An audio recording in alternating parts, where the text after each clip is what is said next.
Ayan. Muli nagbabalik po yung lingkod, guys. Ayan. Isang mapagpalang araw gabi sa ating lahat. Saan makayong sulok ng mundo. Ayan, mega love shout out sa inyo lahat. Dito, makikisali-sali tayo. Kasi syempre, nag-aabang po tayo ng sa house blessings o ribbon cutting ng bahay ni Beyonce. Subalit, sa kasamaang palad ay hindi po matutuloy ang ribbon cutting ng March 1. Ayan. Pero anong petsa na ngayon? No. Anong petsa ngayon? 26 ba? Ang February hanggang 28 lang. So, March 1, ribbon cutting, hindi po tuloy ang ribbon cutting ng bahay ni Beyonce. Excited tayo. Marami nag-aabang. Lalo na pag binuksan ang chandelier. Just go. Pero ito na. Dito, may makikita kayo na comment at katunayan itong si Red Saint ay nag-live na rin kagabi at naging topic din po iyan. Yan patungkol dyan sa yun, yari na. Nayari. Yung parang, parang taktay, parang ganun, lagot. O yan, ako yun, parang mga ganun. Na, yun nga patungkol doon sa kuryente at saka sa tubig sa bahay ni Beyonce ay hindi pa po naayos. Meron naman po. Kaya nga lang hindi naayos. Pero ayon nga po sa aking sagap na balita, ay, guys, napanood nyo ba yung live ni Kuya Bale? Hindi na po tayo gagamit ng video clip. At yun na, no, hindi na tayo gagamit ng video clip. Dati, may kuryente, di umano nga daw po ay nahugot. Yun ang aking pagkakaalam. At dahil, naku, baka tayo mamali na. Baka mamali tayo ng kwento. Dahil, ayun na, aayusin daw naman, pero may kasalanan nito si Kuya Putput. Hindi, joke lang. Si Kuya Putput pa naman, ay nakaredy na. At pupunta daw ng ng dait para sa ribbon cutting. Ay, ang problema nga nito ay postpone. Hindi tuloy. Dito guys, ayan, makikita nyo po dito sa comment. Ayan po yung ating itatopic ngayon. Sino ba ang dapat talagang mag-asikaso ng patungkol sa kuryente? O ano pa?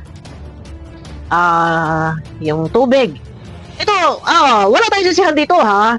Sabi na iba, kasalanan ni Red Saint. Kasi bakit hindi nasikaso, nagbayad. O nagbayad, siya lang daw naman na nagbayad.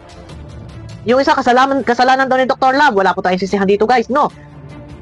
Wala tayong sisihan. Yung iba, sabi, yun nga, dapat daw, ito kagaya ng comment ni Kalinga Prab, dapat naman daw, ang mag-aasikaso pagdating sa bagay na yan is yung magulang. So, dito, wag pong mamasamain ng comment ni Kalinga Prab. Parang ang ibig sabihin lang ni Kalinga Prab, total naman sa kanya, ipapangalan or sa kanila ang nakapangalan ang pagdating sa Karuniko ba? Or Miko? Yung Meralco, ano ba tawag doon? Kay tatay or kay nanay, ni Beyonce na ipapangalan. So, parang ang gusto mangyari ni Kalinga Prab ay, kumbaga sila na yung mag-asikaso. Yan, naiintindihan natin. Wag pong mamasamain yung sinasabi ni Kalinga Prab. May punto.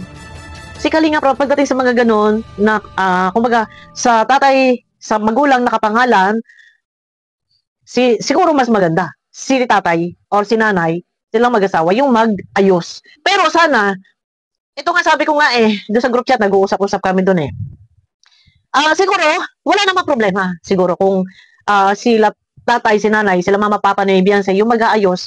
So, dahil nga, hindi pa nga sila nakakapunta doon, so hindi kasi na-turn over, siguro, sa part nila ng parents, nahihiya sila siguro na ako na yung pangbili, pambayad sa pag-aasikaso at ako na pupunta. Or ako na ang mag-aasikaso. Siguro yung nahihiya. Pero, kung ito man ay halimbawa, na i-guide or nasabihan na Nay, tay, total sa inyo naman po dapat nakapangalan ng kontador. So, baka pwedeng kayo na po yung maglakad dito, mag-asikaso nito. Siguro, dapat ganun yung ginawa. Pero hindi po tayo dito magsisisihan. Ano po? At magsisihan man ay wala na.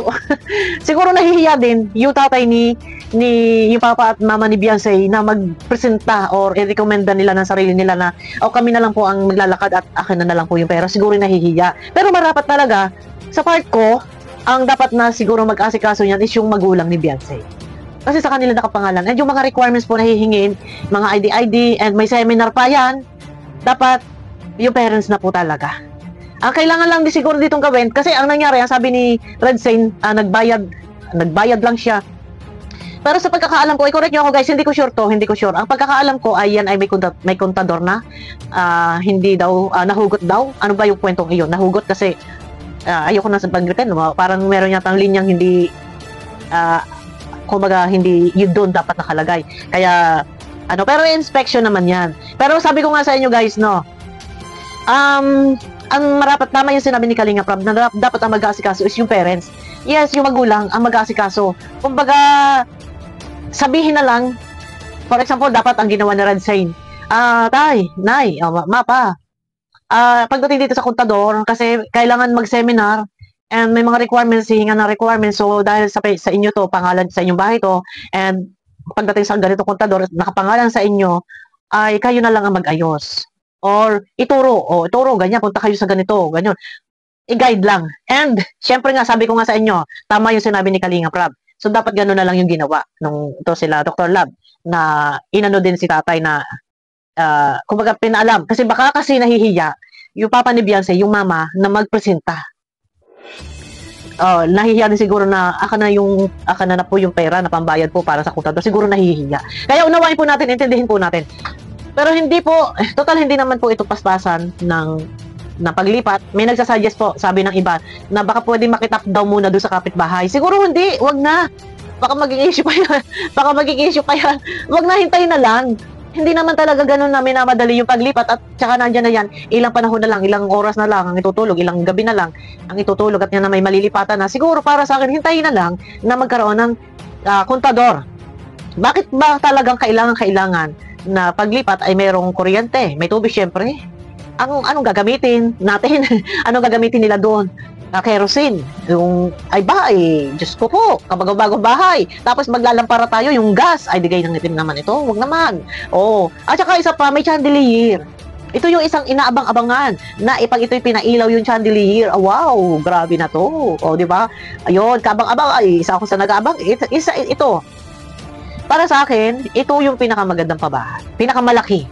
Yan. Hindi sa maganda. Lahat naman ay maganda. Iko-correct ko lang. Lahat po ay maganda. Pero kung sa laki at sa laki ng gastos, laki ng bahay, ito po yung kay Beyonce. Yung pinakamalaki. Malaki second floor. At saka, puro bato. Yan. Kung meron na napagawa ng bahay na iba may second floor, ay kagaya no kay Ate Melissa, na mama ni Jemel, yun po ay kumbaga, yung tablang makapal, yung tablang makakapal, no? Pero dito kay Beyonce, purong-purong bato. Grabe, grabe. Eto na, yung sa lahat na nag-aabang, tsaka, medyo nagkakaanuhan sa iba. Sa comment section, nakakasisihan na. Nakakasisihan na. Bakit daw si Red Shane hindi man lang inintindi? Bakit daw si Dr. Love hindi man lang inintindi? Ay, dapat daw si tatay ang mag-iintindi. Medyo nagkakaroon ng mga sisihan. Huwag na magsisihan. Dahil naandyan na. At saka, ilang tulong na lang naman. Mas maganda yung ilang araw pang mas lalong maging excited. Mas ma-excite sila. Di ba? Meron silang hinihintay. Merong inaabangan or kagaya, for example, sa family ni Beyonce, excited sila na doon makatulog. Unang gabi, wow! Grabe na ito. Unang gabi na doon matutulog. Naku, Diyos ko. Hari na ba ay siksik-liglig umaapaw na blessings ang kanilang makamtan sa paglipat nila sa bahay, dala-dala nila yung swerte. Yan. Iwan na yung mga gamit na hindi kaimportantehan, wag na pong dalahin sa loob ng bagong bahay dahil ako ay naniniwala din guys, sa totoo lang naniniwala din po ako sa mga kasabihan na kumbaga may mga negative na dala-dala sa loob ng bahay iwan. And for example, halimbawa nga, may kasabihan na kapag daw bumili ka ng damit na ukay-ukay, ang gagawin mo doon sa damit na ukay-ukay, ilalagay mo doon sa tubig, tapos lagyan mo siya ng isang dakot na asin, buhusan mo siya ng mainit na tubig para mawala yung mga negative, mga bad, yung mga yung dala-dala ng Alam nyo na yan. Ayun na. Abangan na lang natin kung kailan and excited tayo mapanood. Wala na po sisihan. At sa aking balita, ayan, nag-uusap-usap naman, may mga chismisan.